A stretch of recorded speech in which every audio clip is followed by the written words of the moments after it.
아, 맞다. 그런 경우도 있어요. 그러면은 그분은 보증금이랑 뭐 그 인테리어 한 거랑 다 돈 날리는 거예요?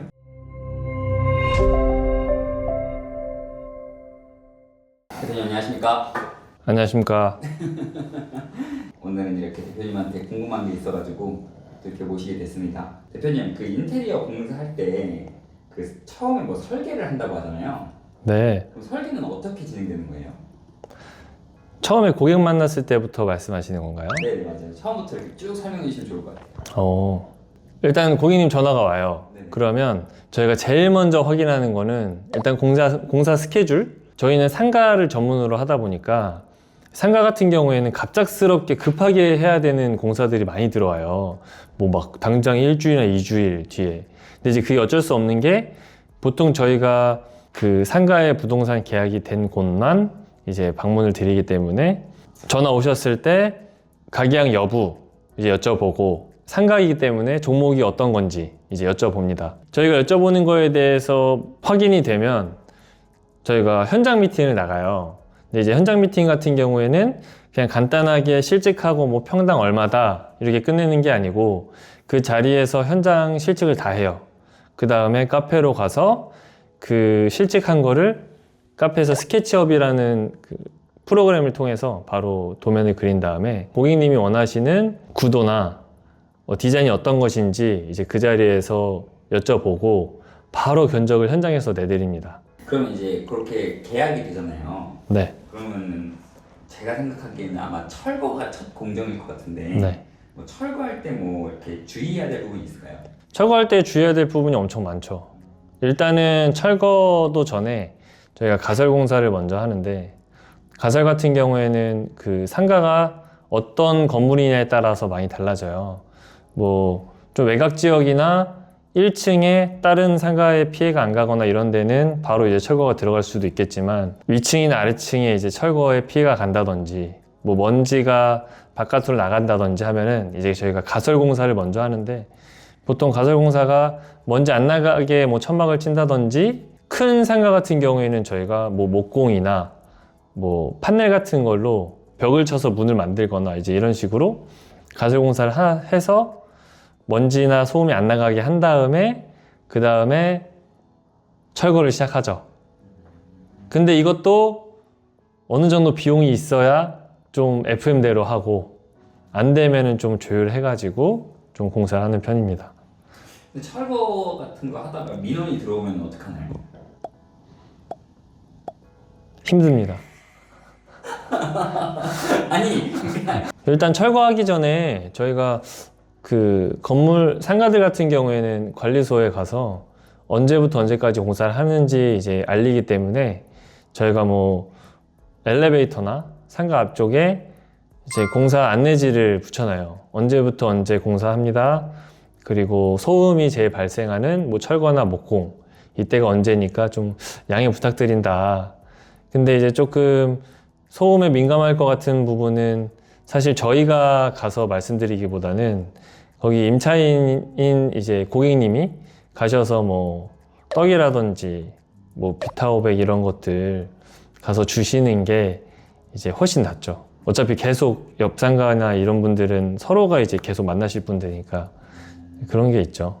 그러면 이제 뭐 철거를 하고 이제 본격적인 작업이 진행이 될 텐데 대표님은 처음 딱 인테리어 들어가는 현장에서 어떤 걸 가장 신경 쓰세요?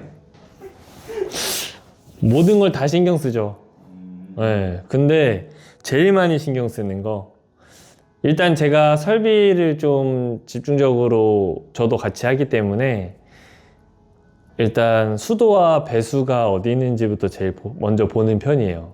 이게 실직할 때 사실 안 보아서는 또 안 되기도 하고 물을 안 쓰는 곳이면 그냥 정수기 수도만 빼면은 상관없는데 뭐 세면대나 샤워장이나 물을 써야 되는 곳이면은 배수랑 수도가 어디 있는지를 확인하는 게 제일 첫 번째예요. 열심히 우리가 도면을 만들어서 이게 이쁘겠다 해서 딱 갔는데 거기에 배수가 없다든지 뭐 그 호실에 배수 자체가 없어서 뭐 배수를 아예 천장에서 아래쪽으로 뚫어가야 된다든지 외부를 빼야 된다든지 이렇게 되면 굉장히 공사가 복잡해지거든요. 네, 그래서 그걸 제일 먼저 보는 편입니다. 아, 맞다.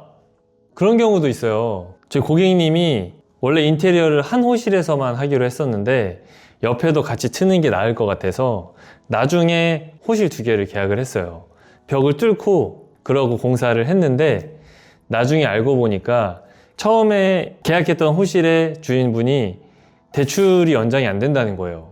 그러면은 그분은 보증금이랑 뭐 그 인테리어 한 거랑 다 돈 날리는 거예요?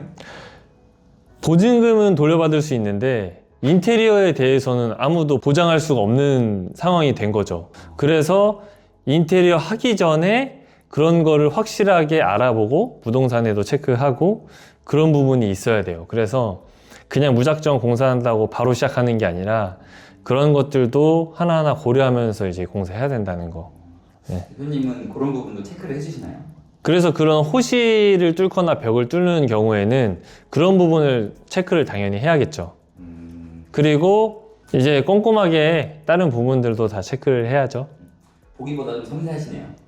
아, 제가 봤을 때 섬세하다는 얘기를 많이 듣습니다.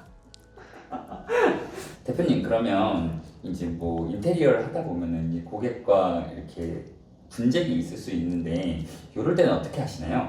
그래서 저희가 미팅을 가면은 이제 합판 마감을 오일스텐이라고 하는 목재를 좀 더 진하게 보이게끔 코팅을 하는 마감이 있어요. 그래서 그 마감으로 보통 마감하는 거랑 필름 마감으로 하는 거랑 이제 나눠져 있는데 프랜차이즈 같은 경우에는 어차피 인테리어가 정해져 있으니까 본사랑 어쨌든 인테리어를 비슷하게 가야 되잖아요. 점주님이 본사 인테리어를 보고 왔기 때문에 저희는 이 큰 틀 안에서 움직이기 때문에 제가 미팅할 때도 그 오일스텐 마감을 설명했고 이제 그 본사처럼 하겠다라고 이제 얘기를 했었는데 3D에는 필름처럼 마감을 이제 만들어 놓은 거예요. 내 공정으로는 거기 마감을 오일스텐 마감으로 생각하고 있었는데 3D로 고객님이 본 거는 필름 마감처럼 보이는 그런 깔끔한 마감이니까 서로가 이제 마감이 달랐던 거죠, 생각하는 게.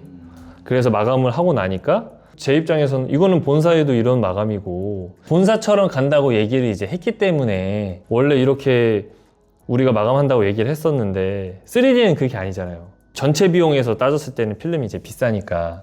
그래서 저희가 서로 생각했던 게 달라서 그걸로 좀 분쟁이 있었죠. 어쨌든 3D가 문제가 된 거기 때문에 서로 반반씩 부담을 해가지고 이제 그 마감을 했는데 사실 서로 힘들긴 하죠. 고객분이랑 이제 저랑. 인테리어가 이게 진짜 사람이 하는 일이다 보니까 실수를 안 하게끔 저희가 최대한 뭐 디테일하고 좀 체크를 잘 하면서 공사를 해야겠지만 어쨌든 이게 실수가 없을 수가 없어요. 분쟁도 사실 피할 수는 없어요. 얘기하다 보면은 이게 서로 생각하는 게 다르기 때문에. 근데 이제 그런 부분을 어쨌든 소통을 하면서 이게 그냥 싸우는 게 아니고 해결을 해야 되잖아요. 문제가 생기면. 저는 그래서 문제가 생기면 해결을 어떻게 해야 될지가 사실 중요하기 때문에 그런 부분들 좀 더 체크를 해서 최대한 잘 해결하려고 노력하는 편입니다. 노력 아주 많이 합니다. 책임을 회피하지 않으신다는 거죠? 아, 책임을 회피하면 안 되죠. 그러면은 그 이제 마지막으로 아까 그 대출 관련된 부분도 말씀해 주셨는데 네. 인테리어 공사를 지금 준비하시면서 이 영상을 보시는 분들한테 꼭 당부하고 싶으신 말씀 있으실까요? 이게 사실 그런 얘기를 하면 끝도 없이 많은데요. 일단 저는 인테리어보다는 위치가 더 중요하다고 생각하는 사람입니다. 근데 이제 그게 왜 그러냐면 인테리어는 깔끔하기만 하면 돼요. 근데 이 깔끔의 기준은 뭐 업체 종류에 따라 다르겠지만 근데 어쨌든 우리가 투자를 해서 돈을 벌어야 되는 게 사업이기 때문에 투자 비용을 아끼고 지출을 줄여야 그 대표님들도 더 많이 남고 남겨야 이게 사업을 계속 이어나가면서 뭐 확장도 할 수 있고 이제 그런 거지 무조건 인테리어 할 때 막 돈을 엄청 넣어가지고 투자비를 올리는 거는 저는 추천드리진 않거든요. 근데 이게 뭐 예를 들어서 고객의 경험과 내가 이 원하는 컨셉대로 해야 되고 이 컨셉이 내 매출과 연결돼서 영향이 가는 뭐 컨셉이 필요한 카페라든지 스튜디오라든지 이런 데는 당연히 인테리어에 비용을 쓰는 게 맞겠죠. 근데 그렇지 않은 뭔가 인테리어는 그냥 딱 갖춰지고 필요한 그 업종에 맞춰서 동선이라든지 불편해하지 않아야 되는 거 이런 것들에 집중해야 되는 곳은 거기에 집중하는 게 맞고 돈을 써야 되는 곳은 돈을 써야 되는 게 맞다고 생각을 합니다. 그러니까 인테리어는 결국 저렴하게 하는 게 중요하다. 인테리어는 무조건 저렴할 수는 없어요. 근데 인테리어는 이제 잘하는 게 중요하죠, 잘. 인테리어를 요청하실 때는 제일 좋은 거는